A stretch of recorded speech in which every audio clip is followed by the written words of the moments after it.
They are being crazy next door. Okay, no, you cannot because that starts a whole train. That starts I need to go to the bathroom, then 5 people go to the bathroom, then while we're waiting on y'all in the bathroom, then somebody goes, "My throat's really dry. Can I get some water?" And then we got 10 people that got to go get water. And then it's just me, Courtney, and Beto sitting here and staring at each other. I think I have a little bit more of a sound barrier in here. I like that. Is it loud in the other one? Like absolutely obnoxious. Yeah. They're kids. They're a little obnoxious. Okay. So, Genesis chapter 4. Starting off, who wrote the book of Genesis? Who authored the book of Genesis? I heard somebody answer. Who said Moses? There you go. Exactly, Jace. He wrote the first 5 books under divine inspiration during the exodus of the children of Israel out of Egypt. So God spoke to him, he penned it, and so this is the beginning history of mankind. This just focuses on the line that would eventually lead to Jesus, right? Because we'll see when we move through here, Cain ends up taking a wife, and you'll get a lot of people outside of the church that go, well, if Adam and Eve were the first people and their first 2 children were Cain and Abel, where did Cain's wife come from? Adam and Eve had a ton of kids. The Bible doesn't focus on any of those other lineages because they're not important in the New Testament, right? The Bible is all leading up to Jesus Christ. That's what it's all pointing to. And so it doesn't need to focus on all the other kids that they had. And so they had Cain and Abel. They had other sons and daughters. Those sons and daughters took wives, husband and wives amongst themselves. They had kids. And so you have this big family, this huge family at the start, but they're not focusing on that entire family. They're focusing on very specific people. So, Moses authored the book of Genesis. What did we go over last week? I don't know. I wasn't there. You weren't here. What did we go over last week? Katie, you were here. Mine like Dory. Sorry. Mine like what? Dory? I'm going to take a wild guess. Yeah? Was it the fall? Was it the fall? Oh, wait. What's up, Roman? Genesis 4. No, that's this week. Genesis like 2 through 3. That was 1. Jace, more specifically. When he ate the apple. There you go. Bingo. The original sin, right? Man fell in the garden. God said, don't do this one thing. And just like a toddler, right? If you've had little brothers or little sisters or little cousins, and your mom or dad or aunt and uncle tell them, don't touch this. What do? Touch it. They touch it! No, I Because they're sinful people. I this little cousin, and there was boiling hot water, right? And I was literally boiling it because I was cooking for him because he was crying his eyes out for 2 hours. I was like, bro. And he wasn't telling me what he wanted. And he touches it. And then blames it on me. I'm like, I told you not to touch it. So, Eve ate of the apple. She fed it to her husband who was standing right there the entire time. That's a lot of people leave that out. They think that Eve then called Adam over like he was far off doing whatever else. No, he was standing right there because it says she ate the apple and she gave it to her husband. So he's standing right there. He's willful, complicit in this sin, and they fall. Right? Then God comes looking for them. They're trying to hide themselves like you can hide from God. And he says, why are you hiding? And they went, oh, it's because we're butt naked. Like, we know that we're naked. Yeah, my mom, we read that. It says my name in the Bible. It does. You have a whole book, right? Paul wrote to the Jewish church in Rome. It's the book of Romans. Okay, so this week we're going to be in chapter 4. Now Adam knew Eve, his wife, and they conceived and bore Cain, and said, I have acquired a man from the Lord. And she bore again, this time his brother Abel. Now Abel was a keeper of the sheep, and Cain was a tiller of the ground. And in the process of time it came to pass that Cain brought an offering of fruit of the ground to the Lord. Abel also brought of the firstborn of his flock, and of their fat. And the Lord respected Abel in his offering, but he did not respect Cain in his offering. And Cain was very angry, and his countenance fell. So the Lord said to Cain, why are you angry? Why is your countenance fallen? If you do well, will you not be accepted? If you do not do well, sin lies at the door, and its desire is for you, but you should rule over it. So what's happening here is Cain and Abel are both. So when Adam and Eve fell, God made them clothes out of animal skins. So that's the first sacrifice.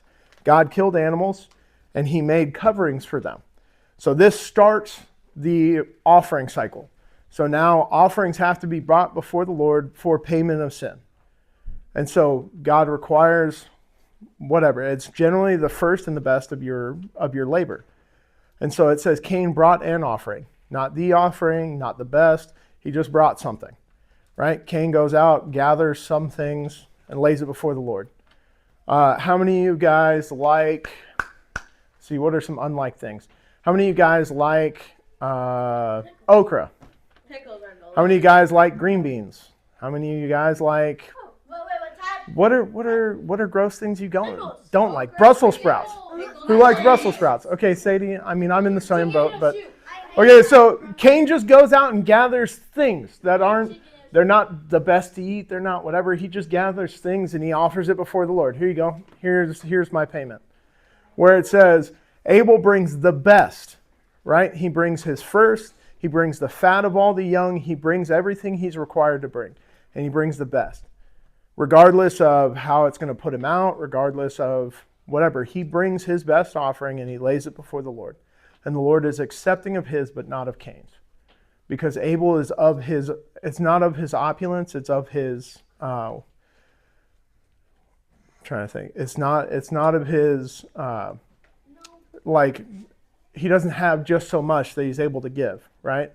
He only has a limited amount, but he still brings it to the Lord because it's the Lord's. Yes, ma'am? The way I understood is that Cain brought the fruits that had already fallen and were like kind of moldy on the floor. I mean, Not like all the way. it doesn't specifically say that, but maybe. But yeah, like I said, it's just he brought whatever. He didn't bring the best. It's not like he had a bushel of prized apples and then he brought like the little ones. He's like, these aren't really going to get me much money, or my family's not going to be able to really sustain off of these. So these belong to the Lord. So there's a funny story. I heard it from a pastor out in California. There's a farmer one day who had a beautiful cow who gave birth to calves, and they were beautiful twin calves. And the farmer told his wife, "The Lord's blessed me. One of these calves, whenever we go to market, one of these calves is the Lord's." She says, "Well, which one is the Lord's?" And he said, "It doesn't matter. Just when it's time and we go to market, I'm going to sell one and the other one's the Lord's. That'll be the offering I offer up to the Lord." So this goes on for, months. He keeps taking care of these calves. He keeps coming in, the calves are doing well, whatever. And so she comes into the kitchen one morning and he seems really down. He's really sad and he's drinking his cup of coffee. She says, "What's wrong?" And he says, "It's a shame, babe. The Lord's calf died today." That all gets it. So he didn't designate which one was the Lord's.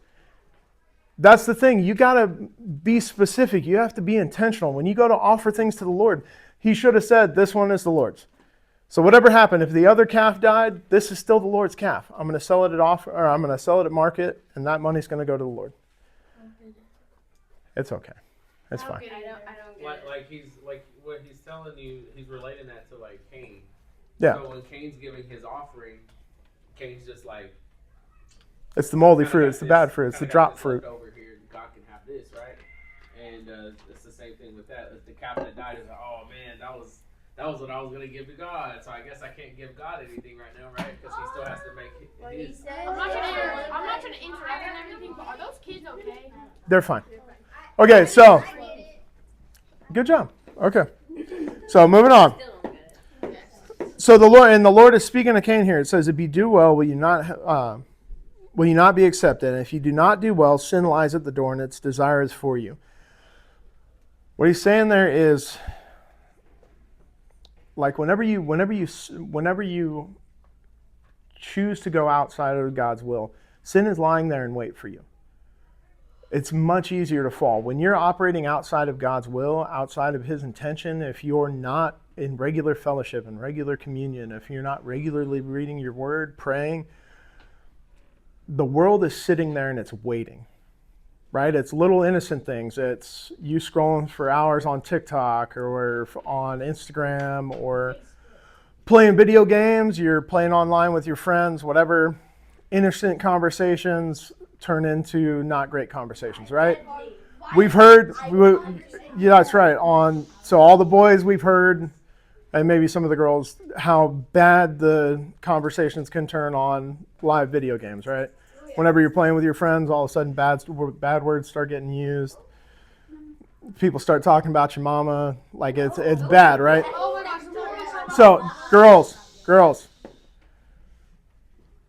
Same thing with you guys. You guys are scrolling through TikTok or scrolling through whatever, and your mind starts wandering, right? Like, what if I live their life? What if this happened? What if that happened? You are then removing the contentment that God has given you, and you're wanting more, right? How do you know that? How do I know that? Are you a girl? I have conversations with people. That's how I know this. What I'm getting at is, right, the Lord has us in a specific spot in life, and we're supposed to choose to serve and offer out of that position that we're in.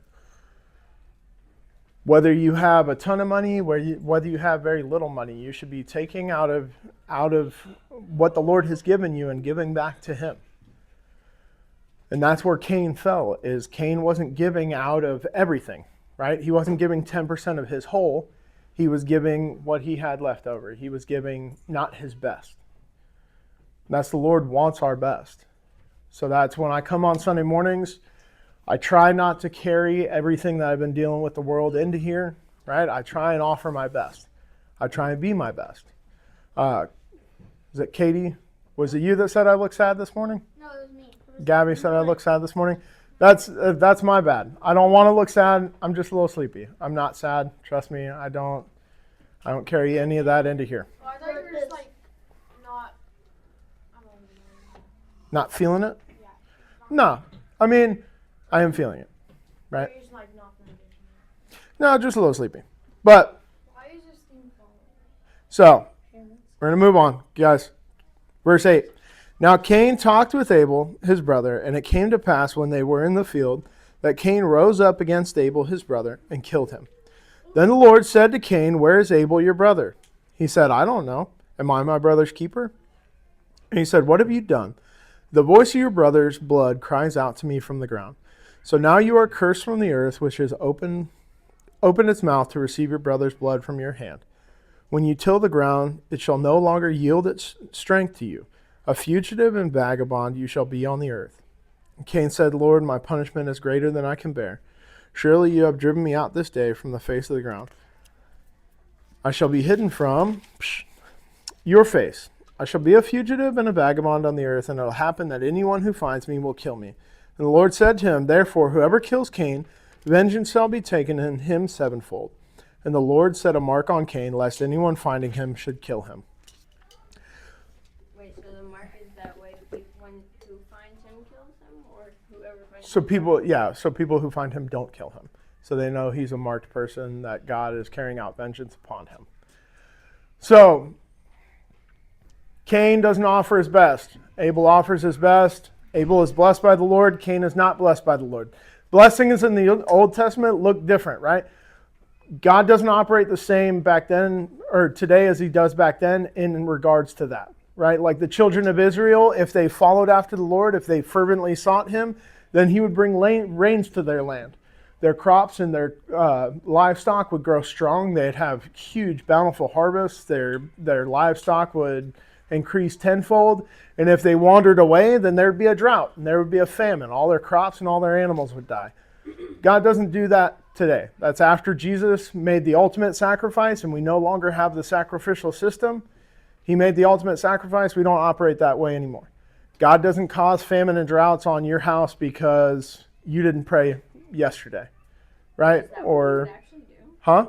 We would actually do that? If people didn't offer their sacrifices, if they wandered away from the Lord, if they didn't follow after him fervently, then there would be a drought and there would be a famine. They'd be driven out of their land and they'd have to go live somewhere else. Or Babylon came. Babylon conquered the children of Israel. Wait, so you just had to give offerings and then you'd go to heaven? You wouldn't go to heaven. You would enter into a place of rest. So it wasn't the heaven that we're going to. Back then, it was they died in faith, so they knew that God would take care of them. They lived their life that way, that God would watch after them into eternal life. Hold on. And so when they died, they entered into a place of rest called Abraham's bosom. We see this in the story of Lazarus. Whenever him and the rich man die, and the rich man's burning in hell, and Lazarus is in Abraham's bosom, or rest, the place of rest, there's a divide between. And it was Lazarus and all the fathers of old were in Abraham's bosom. And the rich man could see Lazarus and say, Lord, can you send Lazarus just to dip his finger in water and allow it to touch my tongue? So they lived in a place that wasn't heaven, but it wasn't hell. It was separated. And then when Jesus died, he went down 3 days, right? He conquered death in the grave, and he took all the captives. So he took everybody out of Abraham's bosom, and he took them up to heaven.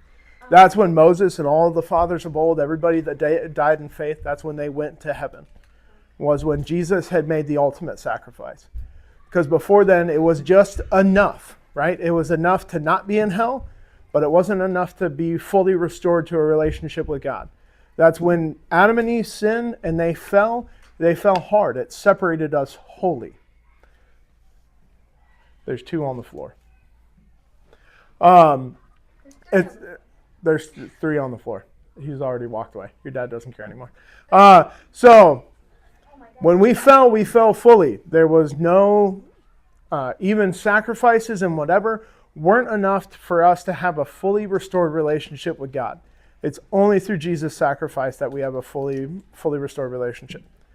Getting back to Cain and Abel, though, Cain then commits what is one of the most ultimate sins in God's eyes. He murdered somebody.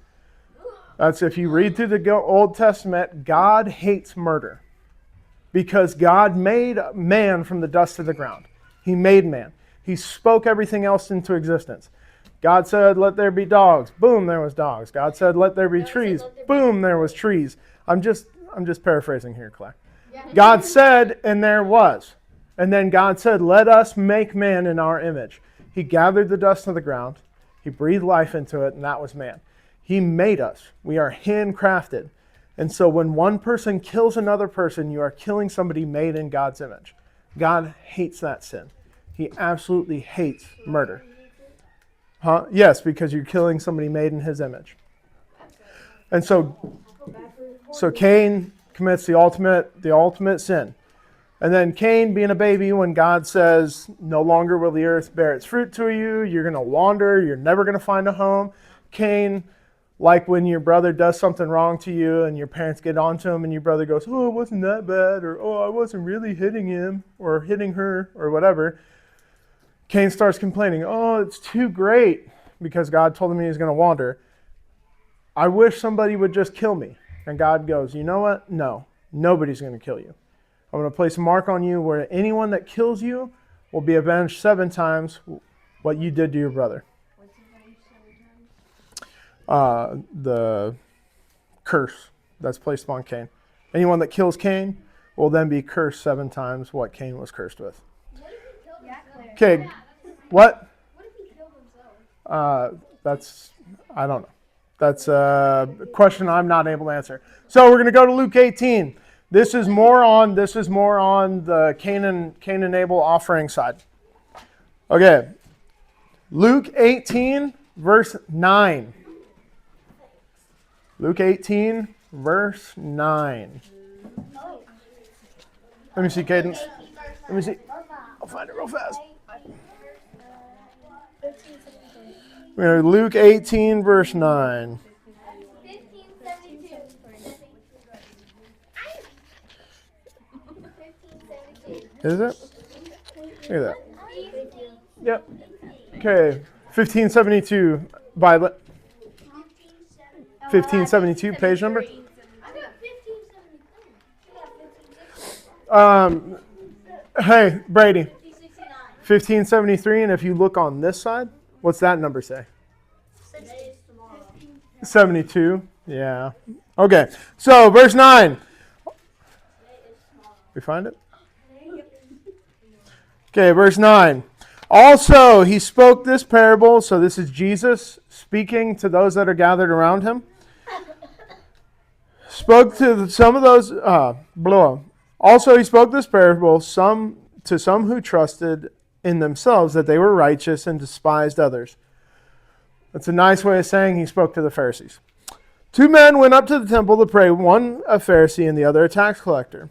The Pharisee stood and prayed thus with himself, God, I thank you that I am not like other men, extortioners, unjust, adulterers, or even as this tax collector. I fast twice a week. I give tithes of all that I possess.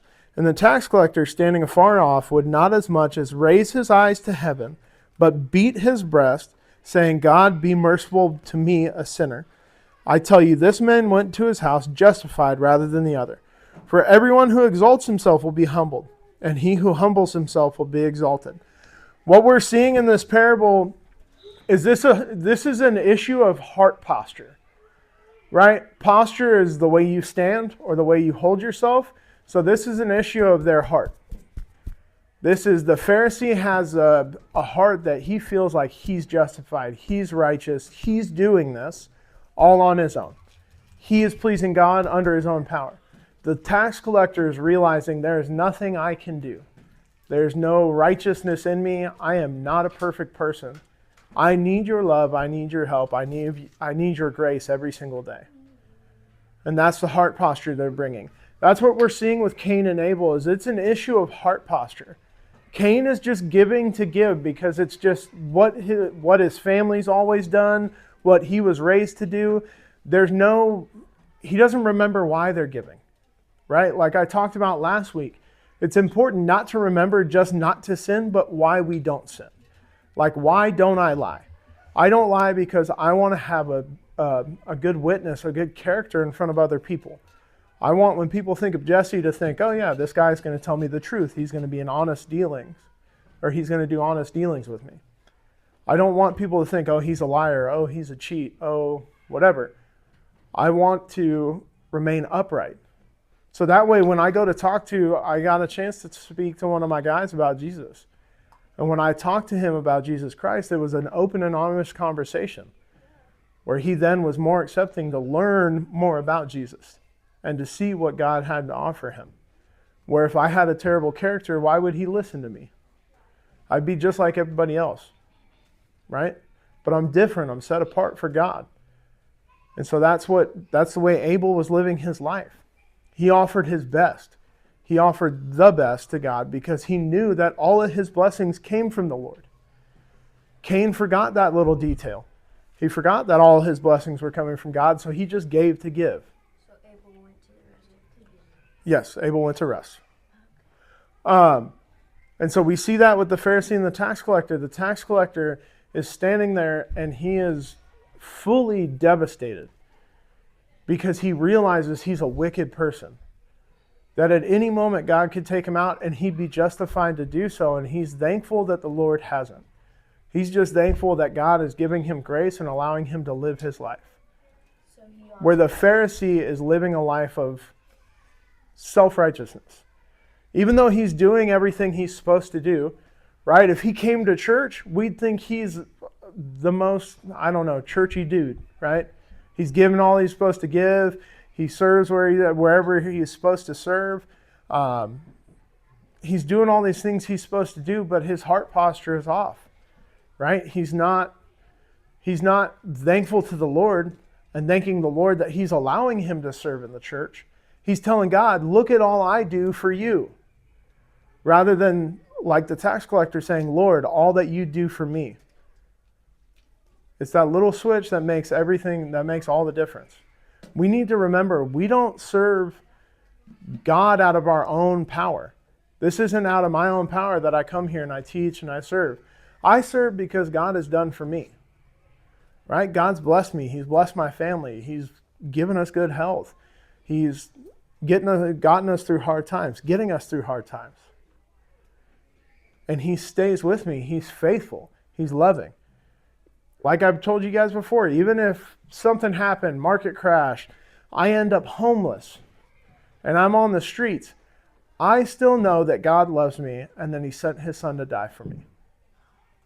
Yes, ma'am. Did Abel also go to the rescue station? Abel did. Cain did not. Oh, Cain.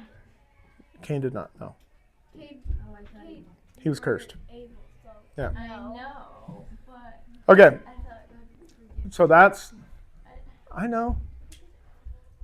Goodness gracious. So that's what I want to leave you guys with, is heart posture. Right? We need to remember that we serve, we pray, we read the Bible, we do all these things to have a better relationship with God because he is seeking to have a better relationship with us. Yeah. So going forward this week, I want you guys to focus on that. I want you guys to keep that in your mind. I want you guys to be thinking about your heart posture.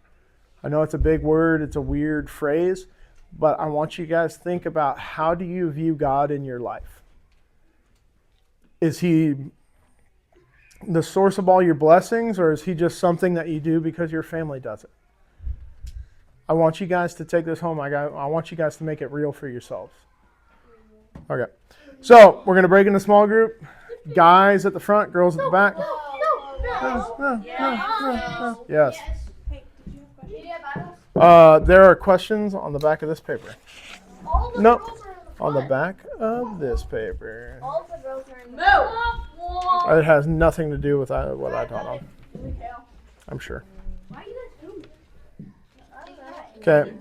My phone's on an hour and 33 minutes. All right, girls at the back, come on. We got a break.